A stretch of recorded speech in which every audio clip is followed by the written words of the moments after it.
아, 아. 여호수아 11장 21절에서 23절까지 말씀 한 절씩 교독하고요. 23절 말씀은 같이 받들어 읽겠습니다. 그때에 여호수아가 가서 산지와 헤브론과 드빌과 아납과 유다의 온 산지와 이스라엘의 온 산지에서 아낙 족속을 멸절시켰는데 여호수아가 그들의 도시들과 함께 그들을 진멸하였으므로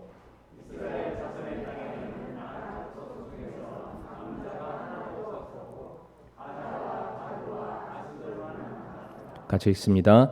이와 같이 여호수아가 주께서 모세에게 말씀하신 모든 것에 따라 그 온 땅을 점령하여 이스라엘 지파들의 배분에 따라 이스라엘에게 상속 재산으로 주었더니 그 땅에 전쟁이 그쳤더라. 아멘. 말씀에 함께 기도하겠습니다. 아버지 하나님 감사합니다. 복되고 귀한 또 하나님의 말씀을 듣는 또 예배의 자리에 또 저희들을 불러주심을 인하여 감사를 드리옵니다. 아버지 하나님 말씀으로 저희들을 가르쳐 주시고 말씀으로 저희들을 거룩히 구별해 주셔서 우리가 이 세상과 손잡거나 타협치 않게 하여 주옵시고 악의 모양이 있다면 그것이 무엇이 되었든지 간에 그것을 버리고 피하고 분리될 수 있도록 저희들을 지켜 사용하여 주시옵소서. 이 또 귀한 예배의 시간 또 주실 말씀을 사모하는 마음을 우리가 갖기를 원하오니 아버지 하나님 우리가 다른 생각들, 근심들, 세상의 일들 다 내려놓고 온전히 아버지 하나님의 말씀에만 귀를 기울일 수 있는 귀한 시간 되게 도와주시옵소서. 예수님의 이름으로 기도를 드립니다. 아멘. 자리에 앉으시겠습니다. 오늘은 여호수아 11장 21절부터 23절까지의 말씀을 통해서 악의 모든 모양을 삼가라 라는 제목으로 함께 말씀을 나누도록 하겠습니다. 사진 한 장 우리가 보면서 말씀을 시작하도록 할 텐데 2000년 7월 25일 프랑스 파리의 샤를드골 공항에서 다음과 같이 이륙을 하고 있었던 에어프랑스 4590편 콩코드 여객기가 이제 이륙을 한 지 채 2분도 안 되는 시간 만에 이제 추락을 하게 되는 안타까운 사건이 있었다고 합니다. 그런데 이 사건의 원인이 무엇이었냐면은 바로 활주로에 떨어져 있었던 약 40cm 가량의 쇠 조각 때문이었다고 합니다. 사진 한 장 더 넘겨주시길 바랍니다. 콩코드 여객기가 저 문제의 쇠 조각을 이제 활주로를 가면서 밟게 되었고 저 쇠 조각을 밟은 비행기의 타이어가 터졌고요. 타이어의 파편이 굉장히 세게 연료 탱크를 이제 가격을 해서 거기에서 이제 화재, 폭발이 일어나게 되었던 것입니다. 이처럼 활주로에 떨어져 있는 이물질을 영어로는 포드라고 있습니다. 포드. 포드가 이제 대상군이 무엇이냐면은 그 활주로에 조그마한 돌덩이도 포드라고 부르고요. 이제 기계 부속품들, 타이어 조각들, 심지어 공항이 굉장히 넓으니까 뭐 잔디밭이나 숲이 있을 수도 있잖아요. 거기서 나오는 뭐 쥐나 고양이나 심지어 뱀도 그 이물질인 포드에 해당된다라고 말을 합니다. 그래서 모든 공항은 이제 하루에 이제 아침에 시작을 열 때 비행을 하기 시작했을 때 다음과 같이 저 사람들을 일렬로 도열을 시켜가지고 그거를 다 줍는 일을 한다고 합니다. 그러니까 뭐 한국에서 미국 몇 시간 만에 가는 최첨단의 기술을 가지고 있지만 저 바닥에 떨어져 있는 그 조각을 줍기 위해서는 이제 사람이 일일이 찾아볼 수밖에 없다는 겁니다. 이 포도로 인해서 발생되는 사건과 사고를 막아서기 위해서 전 세계 모든 공항들이 이제 관리를 하게 되는데 이때 들어가는 비용이 무려 4조 7천억이나 된다고 합니다. 굉장히 많은 돈이 그 이물질을 제거하기 위해서 돈이 쓰여진다는 거죠. 근데 실제로 그 돈이 많은 게 아니라 비행기 한 대가 사고만 나도 저거보다 훨씬 더 많은 비용들이 발생하게 된다고 하기 때문에 굉장히 위험하고 관심을 기울일 수 있는 그런 부분이라 할 수 있습니다. 제가 왜 이 사건을 소개를 해드렸냐면 이것이 결코 작다고 해서 보잘것없다고 해서 간과할 수 있는 것이 아니라는 것을 말씀을 드리는 겁니다. 우리 성도님들 예전에 학교 학창 시절 때 그 화재 불조심 포스터 많이 그려 보셨죠? 아마 기억이 나실 텐데 그때도 보게 되면은 이제 성냥 하나가 이게 산을 태운다 이런 그림들 아마 많이 그려보셨을 거고요. 이제 빨간색 글씨나 노란색 글씨로 꺼진 불도 다시 보자. 아마 이런 거 한 번쯤은 말해 보셨거나 써 보셨을 겁니다. 작은 거 하나가 그냥 작지 않다. 굉장히 큰 일을 이룰 수 있다라는 사실입니다. 이제 오늘 본문으로 다시 돌아와서요. 하나님께서 이스라엘 백성들에게 약속하신 땅에 이제 가나안으로 그들을 이제 들여 보내시게 됩니다. 그런데 하나님께서 이스라엘 백성들에게 가나안 땅을 허락하시면서 그냥 주시지 않고요.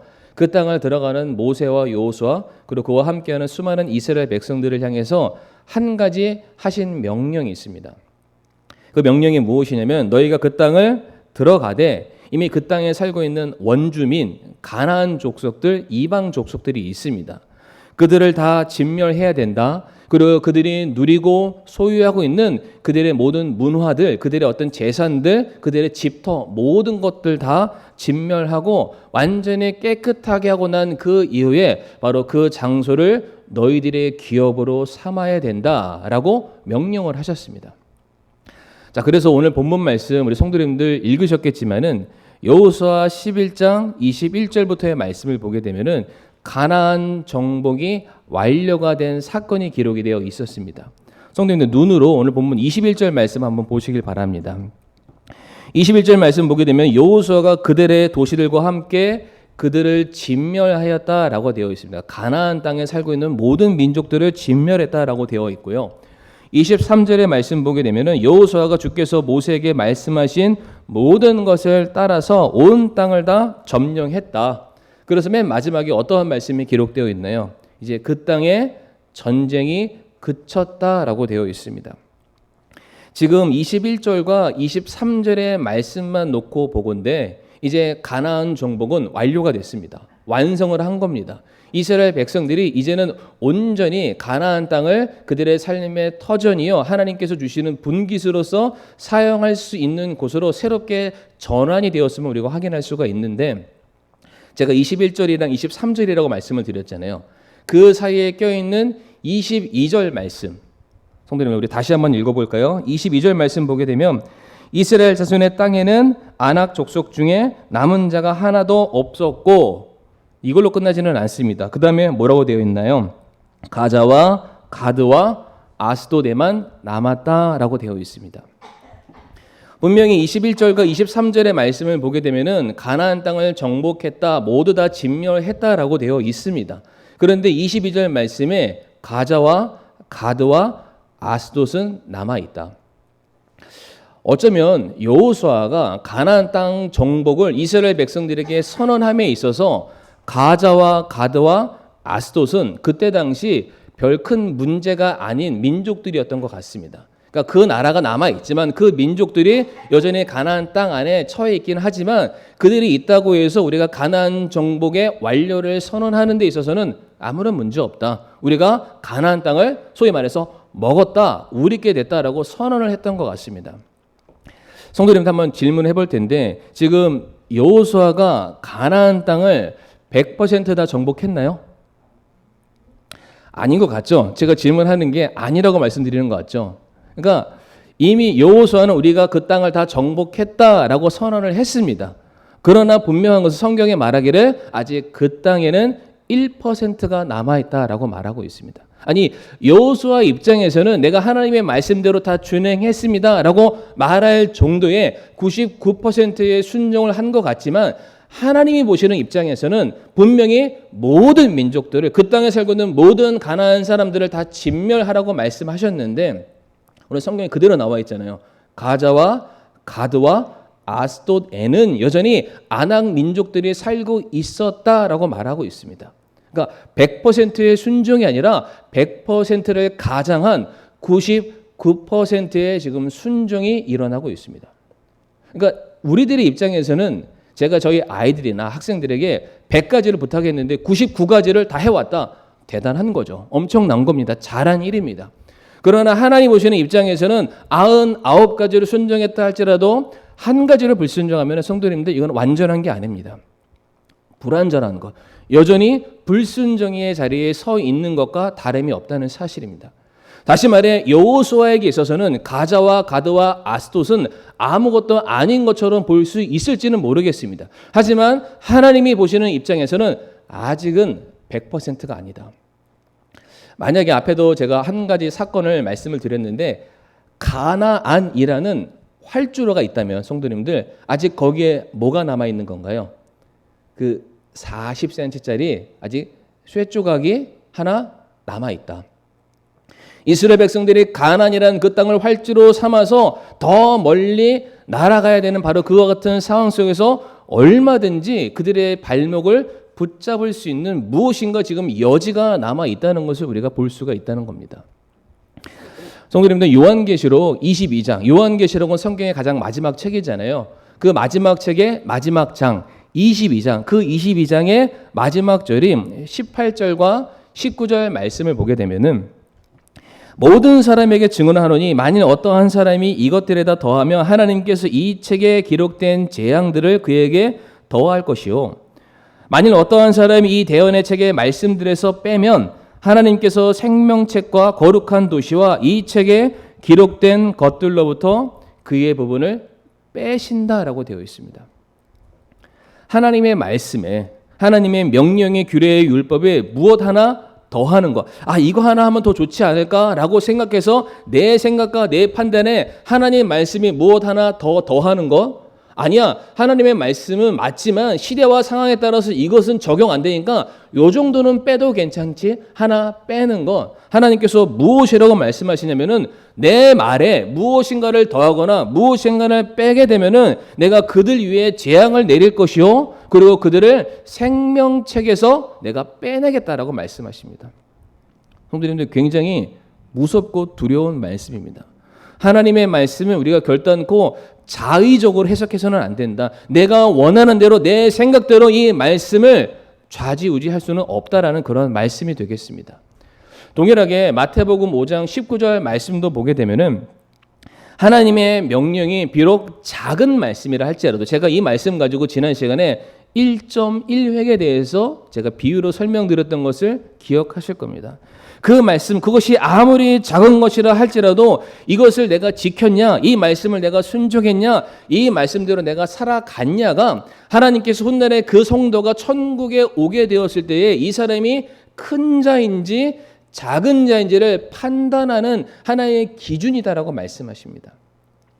이 사람이 이 땅에서 뭐 대단한 사람이었고 어떤 기업을 이루었고 교회를 몇 개를 세웠고 뭐 어떠한 교회에서 수많은 헌신했다 이런 게 중요한 게 아니라 이 사람이 이 땅에서 하나님이 주신 말씀 작은 말씀 1.1획이라도 내가 바꾸지 않고 임의로 생각하지 않고 그 말씀 그대로 지켰냐? 그러면은 그 사람은 천국에서 큰 자다. 아무리 그 사람이 뭐 말씀과 교회 행사와 사역에 수많은 일에 참여했다 할지라도 그 사람이 자기의 원대로 뜻대로 행했다면 그 사람은 비록 천국에 온다 할지라도 작은 사람이다. 하나님의 말씀에 100%의 순종만 있지 99%, 99.9%의 순종은 결단코 아니다라는 사실입니다. 어쩌면 여호수아에게 있어서는 하나님의 명령에 내가 그래도 최선을 다했다라고 가나안 정복의 완료를 선언했는지 모르겠습니다. 그런 성도님들 분명한 것은 성경이 어디와 어디가 남았다고 되어 있죠? 이 정도면 외우셔야 됩니다. 가자와 가드와 아스돗. 자, 그래서 이 시간에 세 가지 주제를 말씀드리기 원하는데 여호수아가 남겨놨던 가자, 가드, 아스돗. 그곳으로 말미암아 파생되는 죄의 결과가 어떠한지를 성도님들에게 한 곳 한 곳 소개해 드리기를 원합니다. 이 말인즉슨 우리가 결단코 하나님의 말씀을 경히 여기서는 안 된다. 우리가 그 말씀대로 반드시 지켜 행하는 것이 성도의 본분이라는 겁니다. 성도님들 결단코 잊지 마시길 바랍니다. 하나님의 말씀에 온전하게 100% 순종하는 저와 성도님들이 되기를 원합니다. 자, 첫 번째 가자라는 동네를 소개해 드리도록 하겠습니다. 자, 가자. 어딜 갈까요? 집에 갈까요? 벌써 집에 가시나요? 예배 시간이 시작된 지 지금 채 10분이 안 됐는데요. 자, 가자. 가자 하면은 어떤 인물이 연상돼야 되는데 성도님들 가자 하면은 들릴라를 기억하시면 되겠습니다. 누구라고요? 들릴라. 들릴라가 누군지 모르시는 분들은 안 계시죠? 혹시 모르시면은 지금 밑에서 주의하게 하고 있으니까요. 잠시 내려갔다 오셔도 되겠습니다. 자, 우리가 다 같이 사사기 16장 1절 말씀 한번 같이 한번 읽어보겠습니다. 시작. 그 뒤에 삼손이 가자에서 가서 거기서 한 창녀를 보고 그녀에게로 들어가니. 아멘. 여기서 한 창녀, 그녀는 들릴라인데 들릴라의 출신 배경이 어디라고 되어 있나요? 예, 가자라고 되어 있습니다. 가자는 블레셋 도시 중에 중요한 곳의 한 곳입니다. 삼손이 바로 이곳에서 그 유명한 이방 여인, 매력적인 여인인 들릴라를 만나게 됩니다. 가자의 여인 들릴라를 만났던 삼손은 나사르 사람의 상징인 머리카락을 잘리게 됩니다. 머리카락을 잘리게 되었을 때 하나님의 영광이 삼손에게서 떠나게 되었고, 하나님의 영광이 삼손에게서 떠나게 되었을 때에 삼손의 능력, 그 힘과 파워를 상실하게 되어서 바로 그로 인해서 삼손은 포로로 잡히게 되었고 이제 감옥에서 최후를 맞이하게 되었습니다. 성도님, 저 한번 보시고요. 만약에 여호수아가 여호수아 11장에서 가나안 정복을 선언하려 했을 때에 맞아, 아직 가자가 남아 있었지, 내가 그곳을 쳐야지, 이것까지 내가 마무리하고 가나안 정복을 선언해야지 라고 했다면 들릴라가 나왔을까요? 너무나도 당연한 질문이라 얘기조차 안 하시는 것 같습니다. 여호수아가 하나님의 말씀 그대로 순종해서 가자라는 지역을 끝까지 쫓아가서 그것을 다 진멸하고 그 안에 있는 모든 사람들을 하나님의 이름으로 정복했다면 오늘 본문에 등장하는 이 가자라는 동네 이름은 또다시 나올 이유가 없고요. 그 동네에 살고 있는 매력적인 여인인 들릴라는 안 나옵니다. 그런데 가자라는 곳을 남겨놨더니 들릴라라는 한 사람이 등장하게 되었고요. 그 들릴라라는 한 여인이 성경에 기록되어 있는 가장 강력한 장수인 삼손을 무찌르게 됩니다. 여호수아의 입장에서 그가 살고 있는 그때 시대 당시에 가자는 아무것도 아닌 곳이 없을지도 모르겠습니다. 그러나 그 가자라는 곳을 남겨두게 되었을 때 그곳이 자라서 결국에는 이스라엘을 무너뜨리는 일에 사용되었다라는 사실을 우리 성도님들 잊지 마시기를 바랍니다. 오늘 본문에 오늘 설교 제목이 악의 모든 모양을 삼가라라고 되어 있는데 이 말씀이 데살로니가전서 5장 22절의 말씀이기도 합니다. 자, 이 말씀에서 우리에게 무엇을 가르치고 있나요? 죄는 원천적으로 차단해야 된다. 죄와 타협해서는 안 된다. 죄와 손을 잡아서는 안 된다. 죄의 모양이 됐든 거기서 기웃거려서는 안 된다. 왜 그럴까요? 이어지는 야고보서 1장 15절 말씀 보게 되면 그런즉 욕심이 잉태하면 죄를 낳고 죄가 완료되면 뭘 낳는다고요? 사망을 낳는다. 아무것도 아닌 거로 그냥 뒀죠. 이것 좀 있으면 내게 편할 것 같아. 그 조그만한 욕심이 무엇으로 바뀝니까? 죄로 바뀝니다. 근데 그 죄가 자라나서 무엇을 잉태하고 낳는다라고 가르치고 있습니까? 사망을 낳는다는 거예요. 이 땅에 살고 있는 수많은 사람들이 여전히 해결하지 못하고 있는 죽음의 문제가 내가 아무것도 아니라고 생각하는 그 욕심 하나부터 시작돼서 그것이 죄가 되고 내가 감당하지 못하는 사망의 열매를 맺게 된다. 성도님들, 삼손은 엄청나게 강한 사람이었는데 그 엄청나게 강한 사람을 연약한 이방 여인 들릴라가 너 나를 사랑한다면 내 사랑을 한번 입증해 봐 라는 식으로 계속해서 꼬드기잖아요. 그래서 삼손을 무력하게 만들었습니다. 근데 성도님, 재미난 게 뭐냐면 들릴라라고 기억하시라고 했잖아요. 들릴라의 이름의 뜻이 있습니다. 모르셨죠? 오늘 알려드리겠습니다. 들릴라의 이름의 뜻은 나태하게 만들다, 나른하다 라는 뜻입니다. 아무것도 아닌 줄 알고 남겨놨던 그 가자가 잉태했던 들릴라가 가장 강력한 장수인 삼손 옆에서 그를 계속해서 나태하게 만드는 겁니다. 죄에 대해서 아무렇지 않다고 인식하게 만드는 거죠. 여러 가지의 다양한 말로 하나님과 삼손의 그 사이를 계속해서 갈라놓고 갈라놓게 되었을 때에 그가 아무리 천하를 호령할 수 있는 힘이 그에게 있다 할지라도 그 작은 죄가 들어오게 되었을 때에 그 힘이 무력한 자로 바뀌게 되었다. 성도님들, 이것은 결코 쉬운 문제가 아닙니다. 성경에 나와 있는 수많은 범죄의 사건들을 우리가 보건대 그 사람들이 범죄의 현장에서 처음부터 하나님을 향해서 적대시하거나 하나님을 대항하는 그런 모습을 갖지 않습니다. 처음에는 무엇인가 조금 타협을 합니다. 세상의 이야기를 좀 듣기도 합니다. 뭔가 조금씩 손을 잡기도 하고 조금씩 뭔가 하다 보니까 결국에는 어디까지 갔냐? 하나님을 대적하는 자리, 하나님을 향해서 원망하는 그런 자리까지 가게 되었다는 겁니다. 뭐 성경에 수많은 예를 들 수 있는데 뭐 예를 들어서 아간의 범죄 기억하시죠? 아간의 범죄가 그가 여리고성을 함락하고 난 이후 하나님께서 분명히 그 안에 있는 모든 것들은 다 버려야 된다, 취하면 안 된다라고 말씀하셨는데 아간이 고작 옷 몇 벌, 그리고 그 은덩이, 뭐 금덩이 조금, 엄청난 것도 아니고 상자채도 아니고 그냥 조금 주머니 들어갈 정도 그냥 조금 가져갔습니다. 그런데 어떻게 됐나요? 그 아간의 범죄로 말미암아 그 다음에 아무것도 아닌 아이성의 전투에서 패배하게 되었고 그 원인의 결과로 그 아간의 집에 속한 모든 사람들이 이제 아골 골짜기에서 돌에 맞아 죽임을 당하게 됩니다. 뿐만 아니라 엘리사의 종이었던 게하시는 또 어떻습니까? 그도 옷 몇 벌, 자꾸만 옷이 나오는지 모르겠어요. 사람이 자기 자신을 막 드러내고 싶은가 봐요. 옷 몇 벌, 돈 조금, 그거 취하고 거짓말하고 나는 안 가져갔다 그렇게 말을 함으로 말미암아 그 게하시도 문둥병이라는 죄에 걸리고 말았습니다.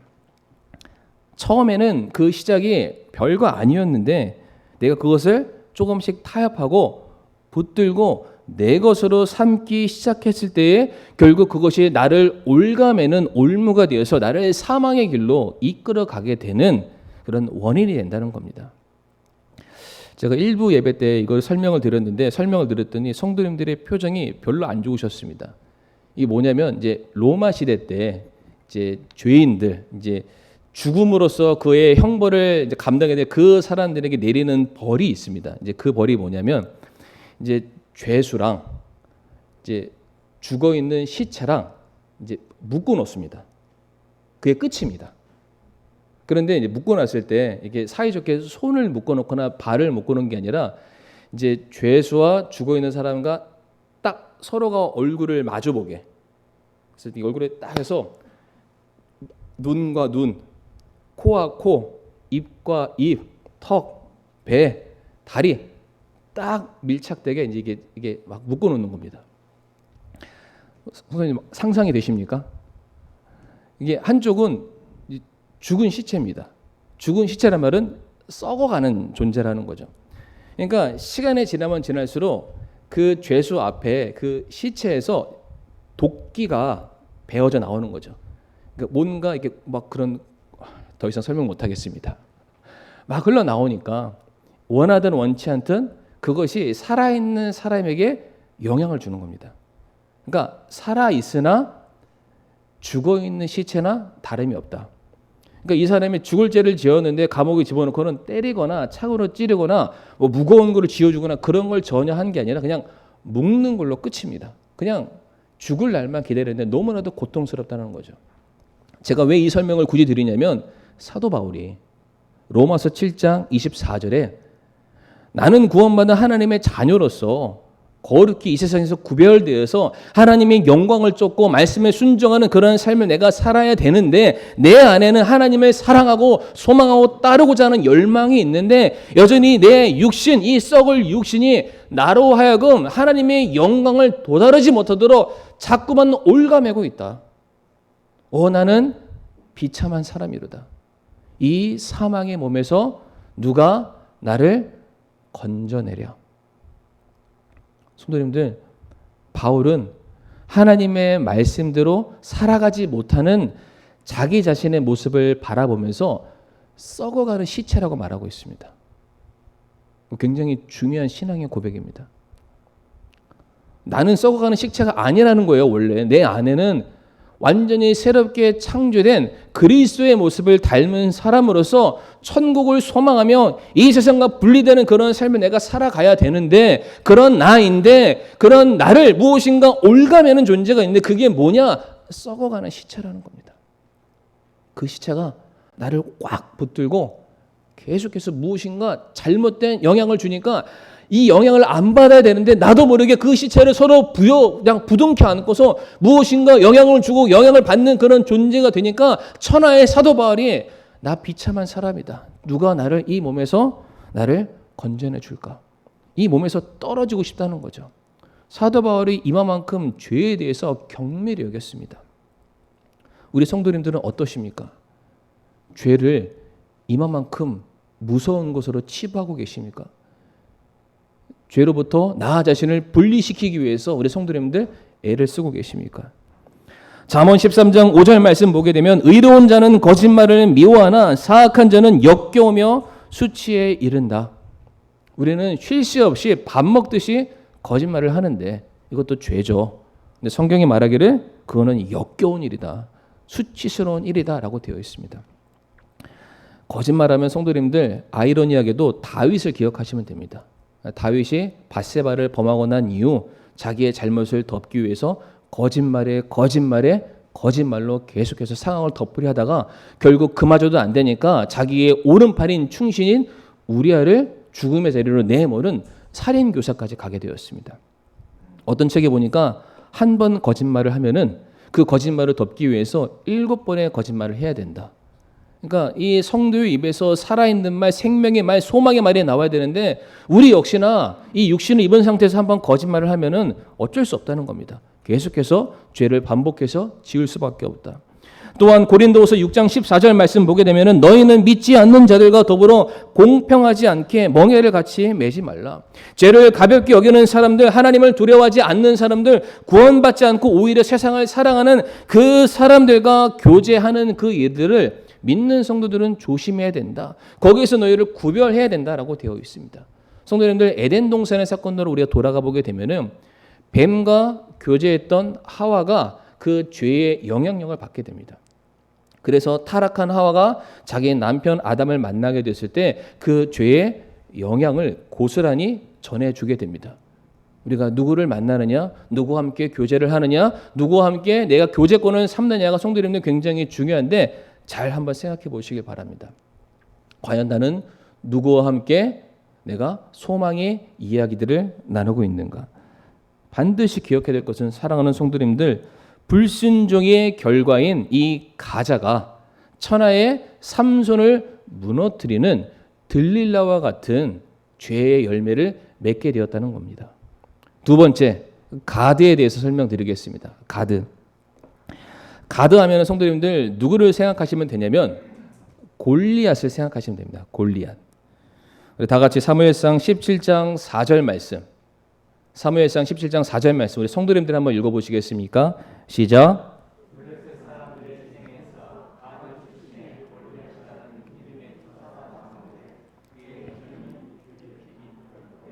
아멘. 6키빗 한 뼘, 3m가 훌쩍 넘는 그런 구척 장신이라고 되는 엄청나게 큰 장소가 나왔다. 가드의 당대에 걸출한 영웅인 골리앗이 나오게 되는데요.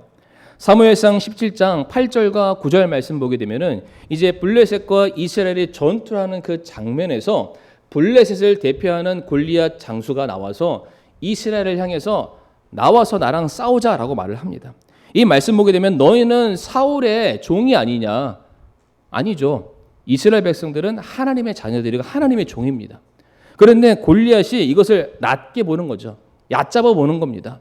내가 너희가 말하는 하나님, 내가 그 하나님은 내가 얼마든지 이길 수 있는 그 능력과 힘이 내게 있다. 지금 골리앗이 이스라엘 백성들을 위협하고 협박하고 있지만 사실은 살아계시는 하나님을 향한 도전이었고 하나님의 영광을 무시하는 행위였습니다.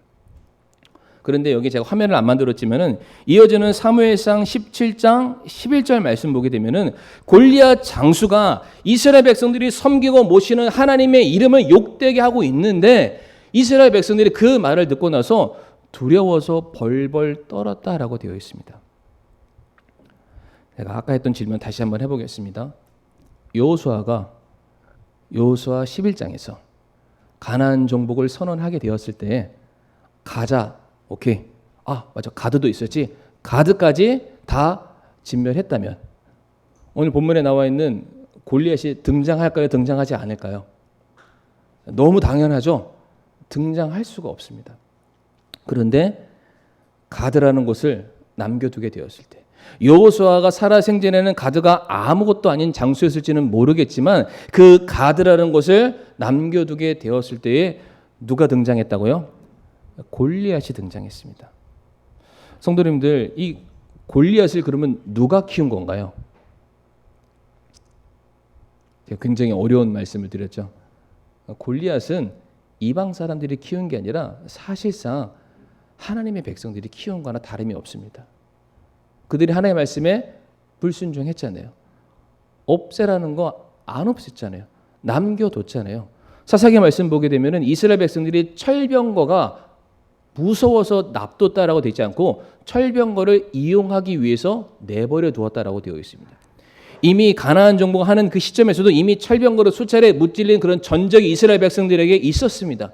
그런데 또다시 무엇인가 정복하는 그 사건 앞에 저 철병거가 너무나도 아름답게 보니까 놔둔 거죠. 그런데 결국 그 내버려 둔 것이 이스라엘 백성들의 발목을 잡는 올무가 되고 말았다.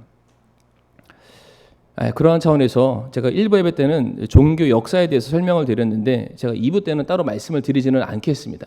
그런데 성도 여러분들, 중요한 것은 골리앗은 우리가 만든다는 겁니다. 우리가. 골리앗이라는 존재가 하나님의 영광을 무시하고 짓밟고 이런 식으로 하는데 그거를 누가 만들었다고요? 우리가 만든 겁니다. 예를 들어서 이제 통계 자료를 제가 가져오지는 않았지만은 이제 교회 안에 이제 점차 우리 이제 학생들, 우리 젊은 사람들, 뭐 대학생, 중고등부, 우리 초등학교, 주일학교, 이제 뭐 앞전에도 한번 말씀드렸지만은 주일학교가 없는 교회가 이제 50%를 상회합니다. 거의 60%도 넘어간다고 하니까 뭐 예를 들어서 세 교회 중에 거의 두 교회는 주일학교가 없다라고 해도 과언이 아닐 정도입니다. 그렇게 적은데 그 적은 아이들이 중고등학교 올라가겠죠. 근데 그 올라가면은 예를 들어서 100이라는 숫자가 초등학교에 있었는데 그 다음에 100이라는 숫자가 그대로 중고등부 올라가야 되는데 이 중에서 또 3분의 1은 또 나갑니다. 그리고 그 떨어져 나간 숫자 중에서 대학교로 넘어가잖아요. 그러면 그 남아있는 60%에서 절반만 남는 게 아니라 거의 다 나가고 한 10%만 남는다고 합니다. 실제 이 일은 뭐 남의 교회 얘기, 인터넷에 떠도는 그런 자료가 아니라 우리 교회를 봐도 크게 다르지 않는 그런 현실들을 볼 수가 있습니다. 자, 그런데 과연 우리가 그 아이들을 어떻게 키워왔을까를 우리가 한번 생각해 보기를 원합니다. 저는 그렇게 배워왔었고 그리고 그렇게 되기를 간절히 바라고 그렇게 살아오셨던 성도님들의 간증을 들었는데 예전 어르신들의 경우에는 어떻게 해서든 자녀들에게 신앙교육을 시켜주기 위해서 가장 중요한 것은 예배를 드리는 거고 하나님의 말씀을 듣는 거고 그리고 기도하는 일에 너 역시나 전념해야 된다. 그래서 때때로 아이들이 피곤하거나 늦잠 자거나 교회 나오기 싫다고 하면은 어쩔 때는 매를 들어서까지 뭐 달래줄 때도 있고 당근과 채찍을 왔다 갔다 사용하면서 아이들을 어떻게 해서든 이 교회의 자리로 데려와서 그들을 말씀으로 가르치고 훈육하고 하나님의 자녀에 합당한 모습으로 세우려고 애를 쓰셨던 수많은 분들의 간증을 제가 들어왔고 그런 모습들을 제가 직접 봐왔습니다. 그런데 어느 정도 시간이 지나고 나니까 모습들이 어떻게 많이 변했냐면 그러니까 우리 아이들이 하나님의 모습, 그리스도의 모습으로 닮아가고 자라는 것도 굉장히 중요하지만 동시에 뭐도 있어야 되냐면은 이 세상에서 인정받는, 이 세상에서 성공하는, 잘 나가는 그런 아이로서도 세워지기를 원하는 겁니다. 그러다 보니까 이제 이 아이들에게 필요한 게 있죠. 교육이라는 게 필요한 겁니다. 배워야 되죠. 똑똑해야 되죠. 사회에서 성공하려면 남들보다 치고 올라가야 되잖아요. 그러니까 열심히 배워야 되니까 너의 가능성을 타진할 수 있는 시험 볼 때는 너가 최선을 다해야 된다. 그때는 이제 교회 한번 빠지는 것도 괜찮고 중간고사, 기말고사, 수능. 그러니까 중간고사, 기말고사, 수능 때문에 못 나왔어. 이거 거의 불문율입니다. 불문율. 건드리지 못합니다. 그래서 못 나왔어요. 이해를 해야 되는 그런 상황이 되고 말았습니다. 근데 성도님들 중요한 것은 그런 식으로 우리가 우리 아이들을 타협하게 만들고 하나님으로부터 떠나게 만들게 되었을 때에 결국 그 아이들이 어떻게 변했나요? 골리앗으로 변했습니다. 골리앗으로 변해서 이제 대학생이 되고 성인이 되면 이제 돌아올 줄 알았는데 안 돌아오는 거죠. 내가 왜 교회를 가냐고, 하나님이 어디 계시냐고, 그냥 내가 이 땅에서 잘 먹고 잘 살고 열심히 공부하면 돼, 이런 식으로 오히려 부모를 향해서 대꾸하는 모습으로 바뀌게 됐습니다. 그런데 어렸을 때는 작으니까 부모님이 이렇게 컨트롤 된다고 생각해서 괜찮겠지. 근데 시간이 지났더니 육체적으로도 부모만큼 컸고 머리도 더 많이 커졌고 아는 것도 많아지니까 부모가 자식들에게 뭔 말을 못하는 거예요. 두려운 거죠, 이제는요. 골리앗처럼 변하게 됐다는 사실입니다. 가드가 아무것도 아닌 줄 알았는데 남겨놨더니 뭐가 됐다고요? 골리앗이 되고 말았습니다. 우리의 발목을 붙잡고 우리의 신앙의 장애물의 요소로서 얼마든지 바뀔 수 있다. 잊지 마시길 바랍니다. 그리고 마지막으로 하나 남았죠. 아스돗 우리 함께 볼 텐데, 아스돗 하면은 하나만 기억하시면 됩니다. 언약궤만 우리 성도 여러분들 꼭 기억하시길 바랍니다. 우리가 다 같이 사무엘상 5장 1절과 2절 말씀 보겠습니다. 사무엘상 5장 1절과 2절 말씀 같이 읽겠습니다. 시작. 블레셋 사람들이 하나님의 궤를 빼앗고 그것을 에벤에셀에서 아스돗으로 가져가니라. 블레셋 사람들이 하나님의 궤를 취하여 그것을 다곤의 집으로 가져다가 다곤 옆에 두었더라. 아멘. 지금 사무엘상 5장인데 사무엘상 4장 말씀 보게 되면 블레셋과 이스라엘이 전쟁을 벌이는 사건이 나옵니다. 근데 거기에서 이스라엘이 먼저 패합니다. 그들이 소유하고 있었던 그 군사 4,000명을 잃게 되자 이스라엘 백성들이 이제 회의를 하는 거죠. 군사 회의를 통해서 우리가 어떻게 해야 블레셋과 싸워서 이길까라고 고민하는 가운데 내놨던 방책이 뭐냐면, 오케이, 우리 이번에는 언약궤를 앞장 세우자. 우리가 늘 언제나 언약궤와 함께 있었을 때 하나님이 우리에게 승리를 보장해 주셨으니까 이제 그 언약궤를 우리 중심 가운데 모셔두는 것이 아니라 앞장 세우자. 그 언약궤를 방패 삼고 무기 삼아서 나아가게 되면 우리가 승리를 거둘 수 있지 않을까 생각을 하고 실제 그렇게 진행을 해버립니다. 그런데 그 전쟁에서 보시는 말씀처럼 패하게 됩니다. 오히려 앞전 전쟁에서는 4,000명의 목숨을 잃었다면 이번 전쟁에서는 무려 3만 명이나 되는 병사들의 목숨을 잃게 됩니다. 그리고 그들이 앞장세웠던 언약궤를 빼앗김 당하게 됩니다. 성도님들 5장 1절 말씀에 원래 언약궤가 어디 있었다라고 되어 있나요? 에벤에셀에서 어디로 옮겨졌다고요? 아스돗이라는 자리로 옮겨지게 되었습니다. 원래 에벤에셀에 있었던 이 언약궤가 이스라엘 백성들의 불순종 때문에 빼앗김 당해서 아스돗으로 갔다. 성도님들, 에벤에셀의 뜻 무엇인지 아시죠? 에벤에셀, 하나님께서 우리를 도우셨다. 하나님이 여기까지 우리를 도우셨다라는 뜻입니다. 다시 말해 하나님의 백성들이 하나님의 말씀을 그들의 삶의 목숨처럼 여기고 내 발의 등이요 내 길의 빛으로 여겨서 그 말씀대로 살아가는 한 하나님은 언제나 이스라엘 백성들을 돕는 권능의 손길로 함께 하실 겁니다. 그런데 어느 순간인가 이스라엘 백성들이 자기들의 삶과 자기들의 유익과 인생의 성공을 위해서 하나님을 모시고 섬기는 분이 아니라 수단과 방법으로 삼아서 자기 앞길에 방패막이 삼기 시작했을 때 하나님의 영광, 하나님의 도우심의 손길이 끊기게 되고 에벤에셀에서 아스돗으로 옮겨지게 되는데, 성도님들, 아스돗의 이름의 뜻은 파괴하다입니다. 파괴하다. 아스돗, 파괴다, 파괴자. 그러니까 더 이상 하나님의 자리에 모셔두지 않는 것, 하나님의 말씀을 경히 여기기 시작하는 것, 그 말씀에 내 생각과 내 뜻을 자의적으로 집어넣기 시작하는 그 순간 하나님의 도우심이 이스라엘 가운데서 떠나게 되었다. 이거 엄청난 범죄라는 사실입니다. 성도님들, 말씀을 제가 정리해 보기를 원하는데, 여호수아가 하나님께서 말씀하신 그 명령에 단 1%만 불순종했는데 가자와 가드와 아스돗을 남겨놨습니다. 가자에서는 어떤 사건이 있었다고요? 들릴라가 삼손을 죽였습니다. 무찔렀죠. 성도님들, 삼손은 강력한 자잖아요. 그런데 그 강력한 하나님의 백성이 말씀에 불순종하였을 때에 그가 가지고 있는 권능과 능력을 잃어버리게 됩니다. 그랬더니 어떠한 일이 일어나게 되나요? 그 다음 가드라는 지역에서 골리앗과의 싸움에서 패배하는 거예요. 무서운 거죠.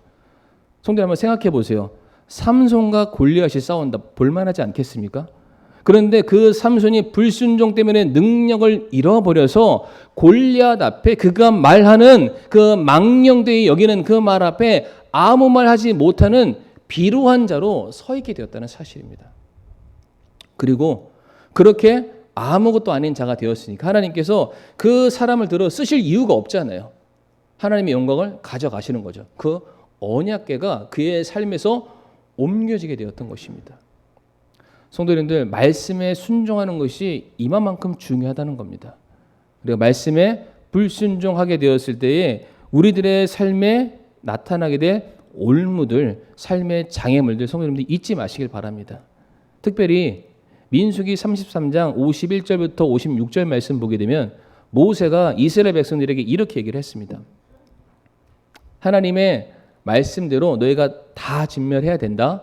근데 너희가 남겨두면 그것이 너희들의 발을 잡는 올무가 될 것이고, 그리고 하나님께서 그 이방 땅을 향해서 내리실 재앙이 너희의 것이 된다라고 말씀하셨습니다. 사랑하는 성도님들, 말씀을 이제 이미 마무리했지만 하나님의 말씀을 100% 온전하게 순종하시는 저와 성도님들이 되기를 간절히 바랍니다. 우리가 말씀에 단 하나라도 홀이라도 불순종하고 내 생각이 들어감과 동시에 우리는 삼손이 가지고 있는 그 권능과 능력을 잃어버리는 삶을 살게 될 것이고, 우리들의 삶에 하나님의 영광을 가리우는 자가 될 것이고, 하나님께서 귀하게 쓰시는 그런 특권과 자격을 놓치는 그런 안타까운 삶이 될 수도 있다는 사실입니다. 그러므로 우리에게 주신 귀한 말씀, 우리에게 허락하여 주신 이 귀한 교회를 우리가 온전하게 잘 섬김으로 말미암아 능력 있는 삶, 하나님의 영광을 선포하는 삶, 하나님께 귀하게 쓰임 받으시는 사랑하는 저와 성도님들이 되기를 간절히 바라겠습니다. 이 시간 함께 우리 머리 숙여 기도하겠습니다. 이 시간 우리가 기도할 때에 성도님들, 혹시나 내가 내 삶 속에서 단 1%라도 내가 하나님께 불순종하고 있는 것이 혹시 무엇이 있는지 이 시간 돌아보기를 원합니다. 내 원함 때문에 내 생각이 너무나도 앞서서 내가 온전히 하나님의 순종하고 하나님의 사랑하노라 라고 말하지만 여전히 내가 이 세상을 향해서 붙들고 있는 무엇인가 내게 남아있는 것은 없는지, 그것이 우리들의 삶의 가자와 가드와 아스돗이 되어서 우리들의 삶을 억누를 수 있고 올가맬 수 있고 우리를 무너뜨리게 할 수 있음을 성도님들 잊지 마시길 바라면서, 하나님, 제 삶에 혹여나 내가 세상을 향해서 붙들고 있는 것이 있다면 그것이 단 1%, 단 하나라도 완전하게 다 내려놓을 수 있는 믿음을 저에게 허락해 주세요 라고 우리가 함께 이 시간 기도하는 시간 갖겠습니다.